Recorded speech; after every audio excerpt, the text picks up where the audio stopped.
You excited for the Snyder Cut, Daisy? Huh? Black Suit Superman? Steppenwolf, Darkseid? Snyder Cut, baby, let's go! Let's go! Snyder Cut! Let's go, baby! Snyder Cut, 5 minutes! Snyder Cut, let's go, baby! Let's go! Let's go! Let's go! Let's go, buddy!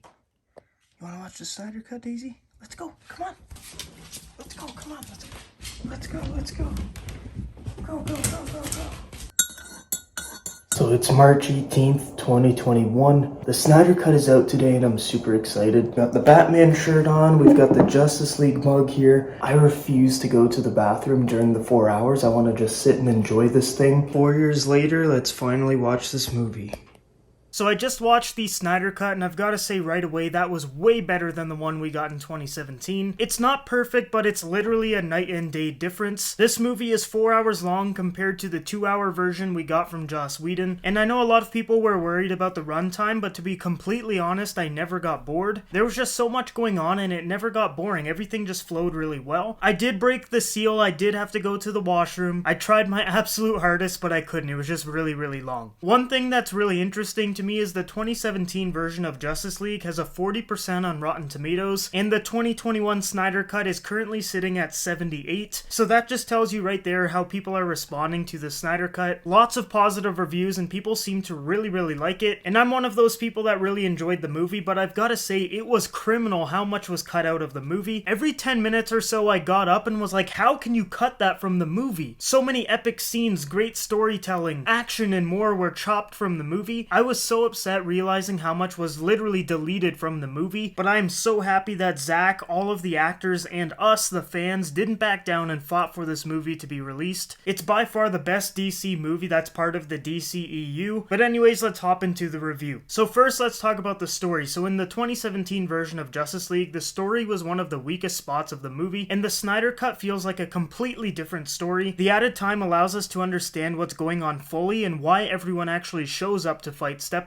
In 2017, everyone just kind of shows up. We don't even really know anything about the mother boxes. There's no real backstory to them, and there's no backstory to Steppenwolf. But in this version right here, the mother boxes is one of the most important parts of the entire story. It brings in villains, heroes, literally everyone, and it's not just some big CGI bad guy that's chasing around superheroes and beating them up. And also, the Snyder Cut is rated R, so that makes the story a little bit more gritty, and it gives it more of a sense of realism. You have characters swearing and villains chopping people in half. You actually get a sense of danger with a rated R rating, and I'm happy that they went for the R rating. Now let's talk about the villains. I know you guys have probably seen in the trailers that Darkseid does make an appearance, and I'm really happy to say that he doesn't overshadow Steppenwolf. Darkseid makes a few cameos throughout the movie, but Steppenwolf is definitely the main villain. We got to see motivation from Steppenwolf and why he's actually there and doing what he's doing, which we didn't see in the previous version. He was just kind of there being a bad guy, but learning why he's actually doing this was a huge part of the story, and I'm glad we actually got to find that out. And a big part of that relates back to the mother boxes, which I am so happy we actually learned about them. In 2017, they were just like these magical boxes, and they were super confusing, and there was really no backstory to them. But I'm glad to say in 2021, the whole mother box side of the story is much better. Now back to Steppenwolf, he looks really, really good. He looks super menacing, evil, threatening, and I love the design that Zack Snyder chose for the character. The armor that he wears is incredible, and the CGI is really good, and he looks 1,000 times better than the PS2 villain that we got in 2017. I cannot believe that they released the movie making Steppenwolf look like this. It just blows my mind that they thought this was better and that they should actually allow this to be put out to the public. Horrible. Now circling back to Darkseid, he does make a couple of appearances, and he is epic. He's huge, he's badass, he's this monstrous evil alien, and his voice is super deep and threatening. Like, I was actually getting a little bit of goosebumps every time he spoke because of how powerful he sounds. Now I'm just hoping that some way, somehow, we actually get to see Darkseid again. Hopefully Warner Brothers just hands another contract to Zack Snyder to finish out his Justice League trilogy, and we can see Darkseid again, but who knows? I'm just hoping we see him again. Now let's talk about the heroes. So we dive way deeper into each character. In the first movie, we didn't really get any backstory or anything to the characters, which kind of sucked because this is like the first time we see a lot of the League members, and we don't really know anything about them, but what Zack Snyder does is he gives gives each individual character a lot of minutes to establish their backstory, their motivation, and why they're even in the movie. And this helps us to care about the characters. Now, the 4-hour runtime really helps because he literally gives, like each character, like, I don't know, maybe 15-20 minutes to really establish them in the DC universe. And it also helps to set up future films as well. For example, the amount of scenes that Aquaman and Wonder Woman got make a lot more sense now after watching their solo films. We just really needed those minutes to understand the characters more and really care for them. And the character that got the most justice served was definitely Cyborg. In the Joss Whedon cut of the movie, he barely got any scenes, but in the Snyder cut, he is one of the most important members of the League. His story is literally the heart of the movie, which I know Zack Snyder refers to it as that, and it's true, he plays a huge part in the story. And it was really cool to see him go from thinking of himself as a monster to a hero, and also learning how to use his powers. The next hero is Wonder Woman, and she got extended scenes, and we got to understand her a little bit more, and my goodness, she had some badass fight scenes. Batman was better in this cut as well, except he didn't get a lot of added Batman scenes. We got a little bit more Bruce Wayne, but I would have liked a little bit more Batman, just because he's my favorite DC hero, and this might be the last time we see Ben Affleck as Batman, unless somehow he gets a new contract and comes back in a future project, but who knows. The Flash was a character that got some good scenes as well. In the trailers, we see he meets Iris West and saves her. That scene was alright, but the big highlight of it was just watching him use his powers. That was the big thing in the Snyder Cut. We got to learn more about Barry, but also get to see him use more powers. Because he's not just fast, he has a whole bunch of powers in his arsenal, and we get to see a little bit more of them showcased in the Snyder Cut. We also get to see Barry Allen's motivation and why he's in the Justice League, and I thought after Cyborg, Flash was the next character to get the most justice served in this movie. Next up is Aquaman, and he had some really good scenes that were added in the movie, and also some extended versions of the ones that we saw in 2017. I really like the Aquaman character, and it was just really nice to see him have more time on the screen. And we got to see a little bit more of Atlantis, which is always nice. And the final hero we're going to talk about in this review is Superman. How they brought him back in 2017 is so subpar compared to the way that Snyder does it. The way he comes back in the Snyder Cut is way better, and he's got the black suit. I don't know why they didn't give him the black suit in the Joss Whedon version. From some interviews that I've seen Zack Snyder do, apparently Warner Brothers, like the actual studio, just told him like, hey, we don't want the black suit in the movie. Audiences won't want the black suit. And he was like, what the hell are you talking about? Audiences would love the black suit. And I've got to say that was one of the highlights of the movie, the black suit. It's a huge part of the comic books, and the fact that I got to see it live action was awesome, and thank you Zack Snyder for actually bringing the black suit into this movie. It looks so good in the Snyder Cut, and I just can't believe they cut that out. Also, the really stupid line from the 2017 movie where Lois looks at Clark and says, how did it feel coming back to life? And it's all serious, you've got the music playing in the background and the sunset, and he just says, itchy. I was so happy that line wasn't in the movie. One of the worst things about the 2017 movie, hands down. The next topic is action. Now, of course, this is a superhero movie, so we're expecting some great action, and I've got to say that's one of Zack Snyder's biggest strengths is the action scenes and how he makes them look. These scenes look like they're ripped straight from a comic book page, and I'm a big comic book nerd, so watching the movie, I'm like seeing these scenes, and I'm like, oh my god, that literally looks like something from a book, which is incredible, and I'm a huge fan of how Zack Snyder does those action scenes. One of the staples of a Zack Snyder action scene is slow-mos, and I know a lot of people aren't a big fan of them, and especially how many he uses, but I'm not one of those people. I actually really like the slow-mo scenes. The way he does them is awesome, you have the epic music in the background, and everything's all slow, and you actually get to take it all in. The scenes that he gives slow-mos are super detailed, and they look like they're ripped right from a comic book, so being able to witness them in slow-mo and take it all in is a big plus in my books, and the special effects from all of the action scenes was really well done. Now, there were a couple of scenes where the CGI wasn't as good, but those were mainly due to reshoots, and a lot of those reshoots were actually done not that long ago, so they didn't really have a ton of time to really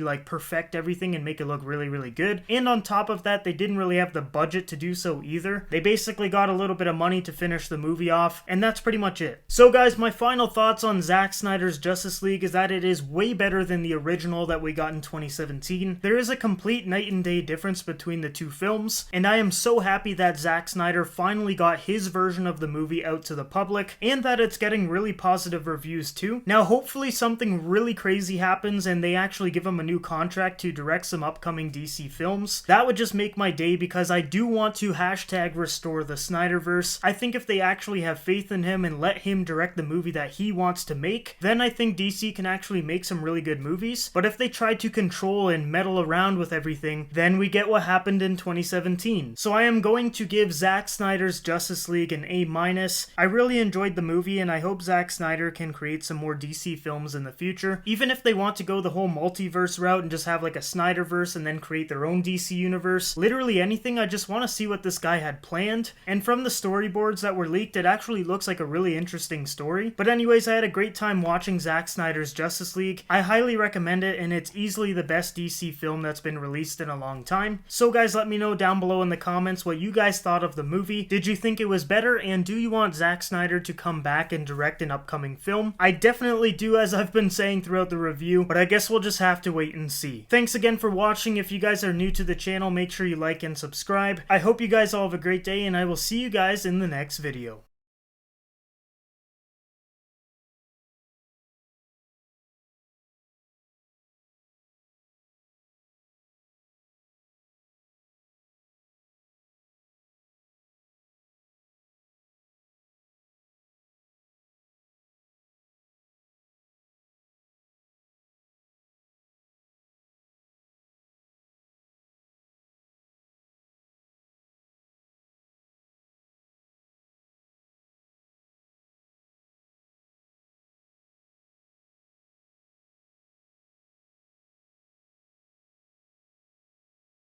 Yo, I think I just found Superman. He's still dead, but he's got the black suit on.